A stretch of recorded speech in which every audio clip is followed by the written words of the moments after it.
ભરૂચના પંડિત ઓમકારનાથ ઠાકુર કલા ભવનને 17 કરોડના ખર્ચે નવો ઓપ આપવાની શાસકોની મસમોટી વાતો વચ્ચે ટાઉન હોલને બદતર સ્થિતિમાં મૂકી દેવાયા હોવાની ચોંકાવનારી તસવીરો સામે આવી છે।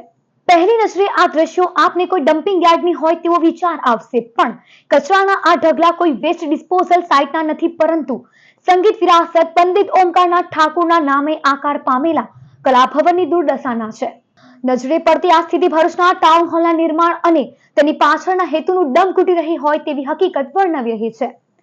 આ ટાઉન હોલને એક બે ચેરમેનોના મળતિયાઓને બિલ્ડિંગ મટીરીયલ સંગ્રહ કરીને વેચવા વ્યાપાર કરવા અપાયું હોવાનું પણ બહાર આવ્યું છે।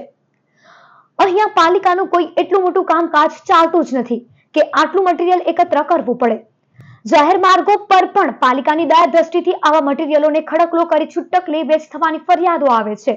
27 વર્ષ સુધી જે સ્તર ભરૂચના કલા પ્રેમીઓના કૌશલ્યને ઉજાગર કરતા એક મજબૂત પ્લેટફોર્મ તરીકે ઓળખાયું, તેને દેખરેખની ઉપેક્ષાના કારણે કલા અને કૌશલ્યના કબ્રસ્તાનમાં તબદીલ કરી નાખ્યું છે। અહીં ગીત, સંગીત અને નાટ્યના કલાકારોએ પ્લેટફોર્મ પૂરું પાડતા આયોજનબદ્ધ અસંખ્ય કાર્યક્રમો થયા છે અને આ સરકારી જગ્યા હવે કોન્ટ્રાક્ટરો માટે કન્સ્ટ્રક્શન સાઇટ વેસ્ટના મટીરીયલના નિકાલ માટેનું ડમ્પિંગ યાર્ડ બનાવવા જાણે લાયસન્સ આપી દેવાયો છે।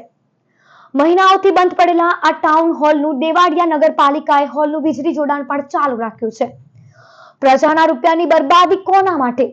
સરકારી કામોના પૂરતા દામ વસૂલનારાઓને સરકારી સ્થળ રહેમરાહે આપી દેવા પાછળ કયું હિત જવાબદાર છે તે પ્રશ્ન તપાસ માંગી રહ્યો છે।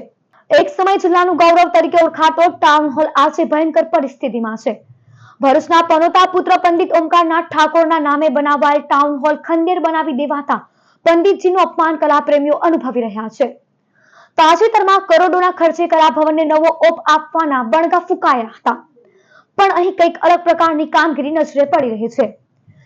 કમનસીબે ટાઉન હોલના રિનોવેશન કે નવનિર્માણના નહીં, પરંતુ કોન્ટ્રાક્ટરોના ડમ્પિંગ સાઇટની ભૂમિકામાં કલા ભવન નજરે પડી રહ્યો છે। તંત્રનું કલા પ્રેમીઓ તરફ ઉપેક્ષિત વલણ ગણવું કે કોન્ટ્રાક્ટરો માટેનો અનહદ પ્રેમ પણ કલા ભવનની આ દુર્દશા ભરૂચ વાસીઓને પીડા આપી રહ્યો છે। જિલ્લા કલેક્ટર શ્રી આ આખા મામલામાં કડક તપાસ કરાવે એ અનિવાર્ય છે।